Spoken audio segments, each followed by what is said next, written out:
Bonjour, c'est David de Multi-Hull Solutions à Tahiti. Je suis au salon de Sydney avant l'ouverture au public sur le stand de Fontaine Pajot que nous représentons. Et je vais vous faire découvrir l'Astrea 42, le nouveau modèle du chantier. On va essayer de comprendre d'où vient son succès.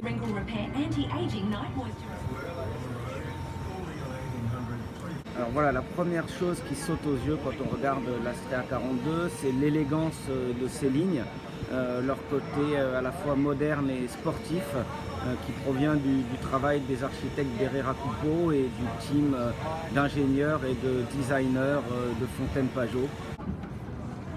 Le premier élément absolument novateur de ce bateau, c'est cette plateforme arrière que vous voyez, qui est électrique et qui peut se baisser donc, pour descendre sous l'eau, ce qui permet de remonter à bord l'annexe sans aucune difficulté, de se baigner, d'avoir un bain de soleil arrière ou de se lancer pour une session de windsurf, de kitesurf, de plongée.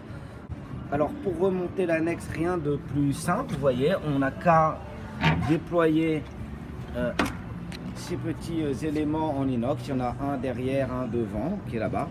On baisse la plateforme dans l'eau, on arrive avec l'annexe, on la fait glisser dessus et ensuite on remonte d'un coup de bouton. Deuxième élément qui plaît beaucoup, c'est cette planche à gaz qui est intégrée à l'arrière avec sa planche à découper.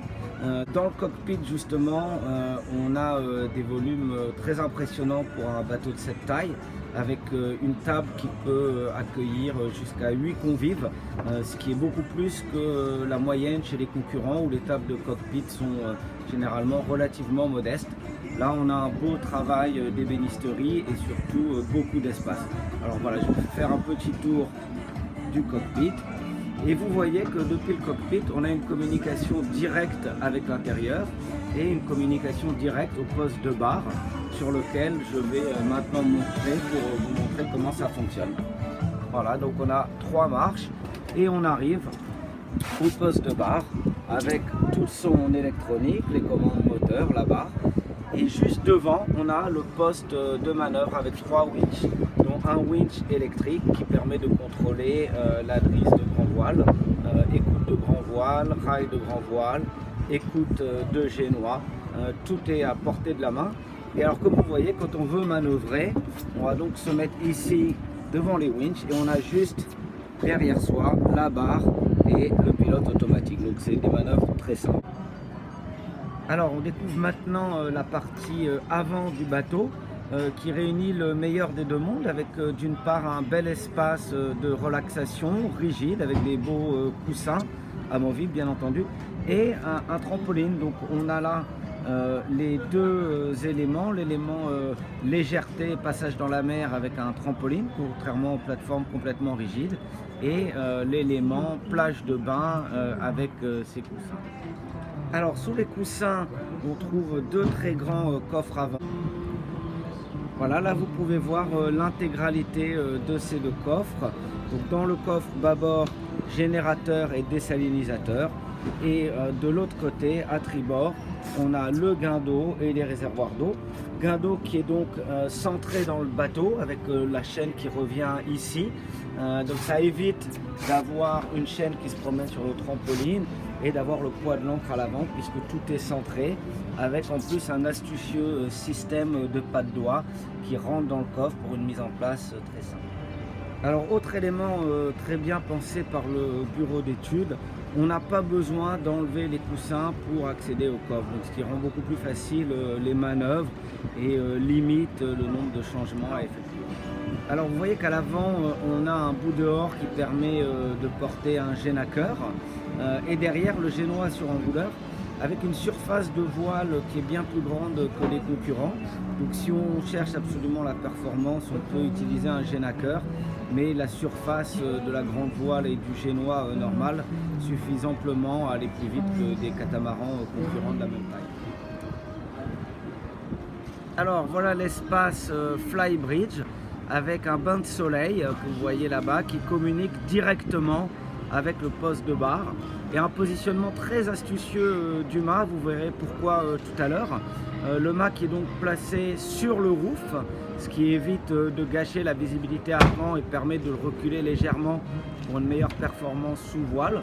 tout en évitant de trop le reculer comme certains concurrents qui sont obligés de mettre un poteau relativement disgracieux pour le soutenir au milieu du carré. Vous voyez cette communication fluide intérieur-extérieur avec ces baies vitrées qui ouvrent complètement et qui permettent à tout le monde d'être en communication. Élément crucial bien entendu sur un catamaran de grande croisière, les cales moteurs avec des Volvo D2 40 chevaux, c'est une option, la motorisation de base est 30 chevaux.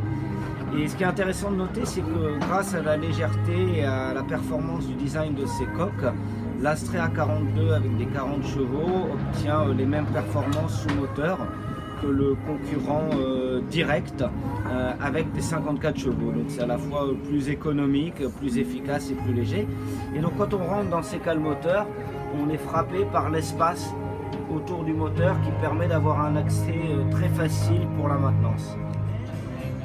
Voilà, je vous laisse apprécier la beauté et du travail de finition des éléments extérieurs avec ce très grand cockpit, très élégant. Encore une fois, la communication directe à la fois avec l'intérieur et le poste de bar. Et on va pouvoir maintenant passer à la visite de l'intérieur du bateau.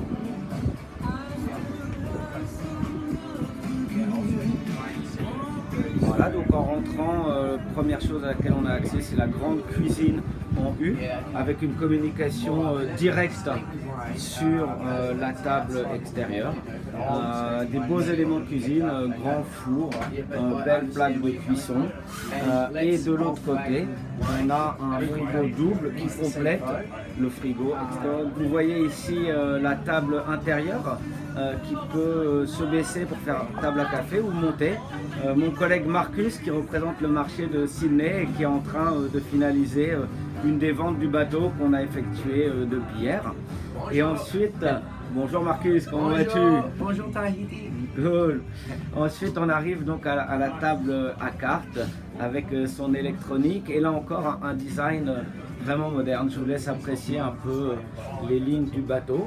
On descend à travers juste 3 marches dans l'espace des coques, donc du désalinisateur, du générateur et toute l'électrique bien marquée et très facilement. Dans la coque bâbord, dite coque invitée, on a 2 très grandes cabines doubles. Vous voyez là la cabine avant. Là encore, on note un travail de finition absolument magnifique avec ces petites liseuses, vous voyez, orientables. Donc là, on est vraiment dans ce qui se fait de plus beau en architecture moderne. Et puis de belles ouvertures ici pour avoir une bonne visibilité, une bonne aération et une visibilité totale sur la mer à travers ces grands hublots. L'Astrea 42 offre beaucoup d'espace de rangement. Donc vous voyez ici des tiroirs sous les lits et on a des penderies bien entendu dans chaque cabine. Et chaque cabine qui est équipée, comme vous le voyez, de sa propre climatisation. Encore un petit aperçu des espaces de rangement astucieux. Donc vous voyez là les rangements qui sont au-dessus du lit, des rangements pour déposer les petites choses dont on a besoin tout le temps et des beaux placards en belle ébénisterie. On peut souhaiter pour l'aspect salle de bain avec soit 2 salles de bain dans la coque invitée qui présentent chacune toilette et douche, soit une salle de bain avec toilette et une autre salle de bain avec toilette plus une grande douche, soit une douche centrale qui peut être partagée entre les 2 cabines. Donc dans ce bateau qui est la coque numéro 2 qu'on inaugure pour l'hémisphère sud, vous voyez que les acheteurs ont choisi d'avoir dans la salle de bain arrière un grand espace douche, donc séparé de l'espace toilette. C'est une vraie douche à part entière. Et on peut bien entendu, comme je vous l'expliquais en regardant les dessins tout à l'heure, avoir une communication de cette douche vers l'autre salle. La robinetterie est haut de gamme, donc là encore on est dans ce qui se fait de mieux en termes de confort de vie à bord.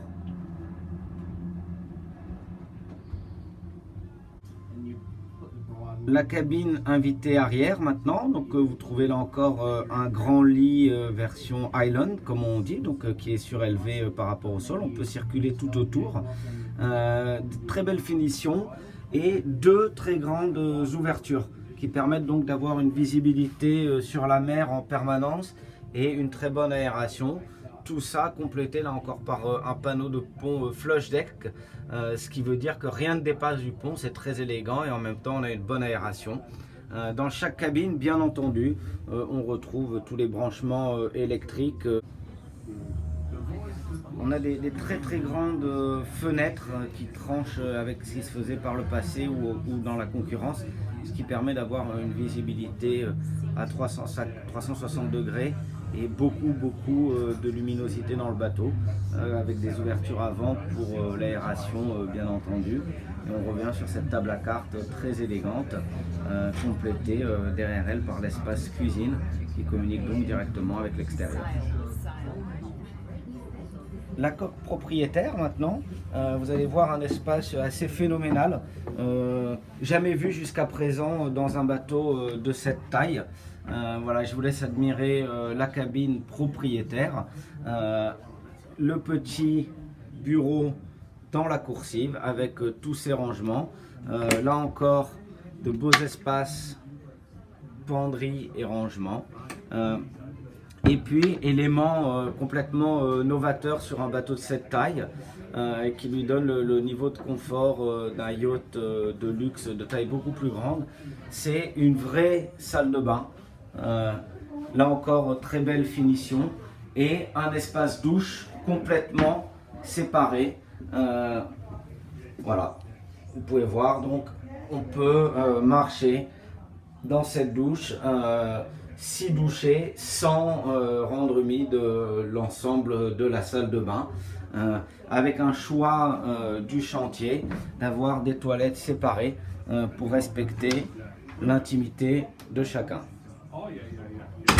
Alors pour vous donner quelques chiffres quand même, on a dans l'Astrea 42 73 mètres carrés de surface habitable. La surface habitable, c'est ce qui fait le confort au mouillage, et donc on est 15% supérieur aux concurrents dans la même taille de 42 pieds, avec en plus un niveau de finition bien supérieur.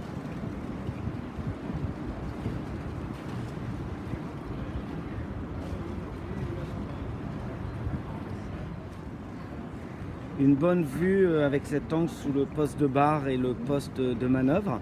Vous voyez qu'on a une vraie banquette pour le car, ce qui permet donc de s'asseoir à plusieurs derrière la barre et les instruments pour beaucoup plus de convivialité, tout en étant bien protégé par ce bimini, donc protégé du soleil, protégé des embruns et avec une visibilité complète sur le bateau, un accès immédiat aux différents winches pour gérer écoute et drisse. La plage de bain sur le bimini, donc en accès direct avec le poste de barre et une superbe visibilité alentour. Comme vous voyez, on a des très grands puits de lumière, toujours flush desk à la fois pour l'élégance et pour éviter de se coincer les pieds dedans. Donc ça donne une grande luminosité à l'intérieur et une aération maximale.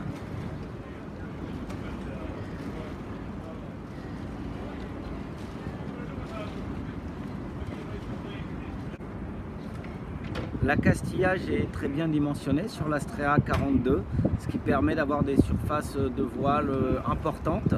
On a un rapport surface de voilure en mètres carrés divisé par poids du bateau en tonnes de 9,2. Le concurrent le plus direct est à 7,4. Donc vous imaginez la différence de performance. Outre un dessin des coques plus affûté, on a un ratio voilure-poids bien meilleur.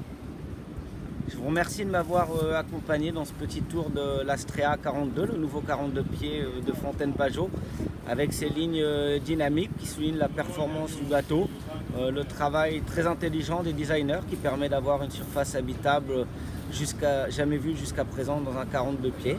Alors si vous avez des questions, des envies, si le bateau a éveillé en vous des désirs de navigation, n'hésitez pas à nous contacter, Multi Hull Solutions Tahiti. On sera de retour de Sydney dans quelques jours.